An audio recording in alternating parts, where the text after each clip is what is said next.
கையில் திருவோடு ஏந்தி பொள்ளாச்சி சார் ஆட்சியர் அலுவலகத்தை முற்றுகையிட்டு மனு அளித்த விவசாயிகள். தென்னை மரத்தில் இருந்து கள் இறக்க தமிழக அரசு அனுமதி வழங்க வேண்டும். அண்டை மாநிலமான கேரளாவில் இருந்து வெளிநாடுகளுக்கு கள் ஏற்றுமதி செய்கிறார்கள்.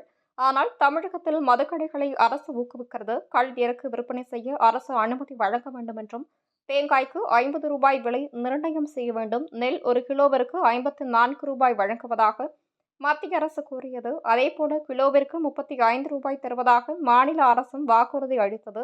ஆனால் இரண்டுமே இதுவரை நடக்கவில்லை. அண்டை மாநிலங்களில் ஒரு குவிண்டால் நெல்லுக்கு 3500 ரூபாய் வழங்கி வருகின்றனர். அதேபோல பயிரூட்டு மானியம் ஒவ்வொரு விவசாயிகளின் வங்கிக் கணக்கிலும் வரவு வைக்கப்படுகிறது.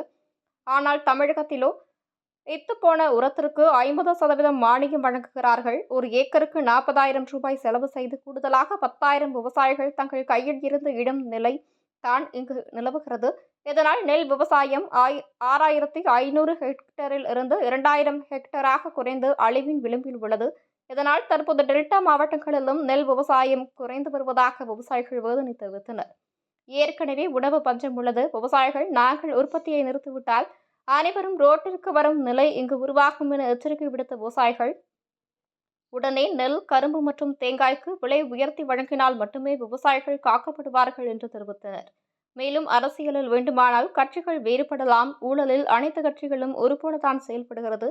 வரக்கூடிய சட்டமன்ற தேர்தலில் விவசாயிகளுக்கு ஆதரவளித்து அவர்களது கோரிக்கைகளை ஏற்கும் கட்சிகளுக்கு நாங்கள் வாக்களிப்போம் என்று கையில் திருவோடு ஏந்தி நெற்கதிர் மாலை அணிந்து கையில் தேங்காய்களோடு பொள்ளாச்சி சார் ஆட்சியர் அலுவலகத்தில் விவசாயிகள் மனு வழங்கினர். என் பேர் பட்டீஸ்வரன். ஆனைமலை தேசிய தென்னிந்திய நதிகள் இணைப்பு விவசாய சங்க மாவட்ட தலைவர். ஐயா, அந்த நெல்லுக்கு மோடிஜி அவர்கள் ஆட்சிக்கு வர்றதுக்கு முதலையே 18 ரூபாய்க்கு விற்ற நெல்லை 3 மடங்கு விற்று 54 ரூபாய் கிலோ கொடுக்குன்னு சொன்னார். அதே மாதிரி ஸ்டாலின் அவர்கள் கிலோ 30 ரூபா கொடுக்குன்னு சொன்னார். ஆனால் பக்கத்து மாநிலத்தில் குவிண்டால் 3,500 ரூபா, கிலோ 35 ரூபாய்க்கு விற்கிறாங்க. அதே மாதிரி விவசாயிகளுக்கு பயிரூட்டு மானியம் கொடுத்துட்டு இருக்கிறாங்க. அதாவது விவசாயிக்கு நேரடியாக வங்கி கணக்கில். இங்கே இத்து போன உரத்துக்கு 50% மானியம் சொல்லி விவசாயிகிட்ட ஏமாற்றி பண்ணிட்டு இருக்காங்க. நெல் விவசாயம் அழிஞ்சு போச்சு.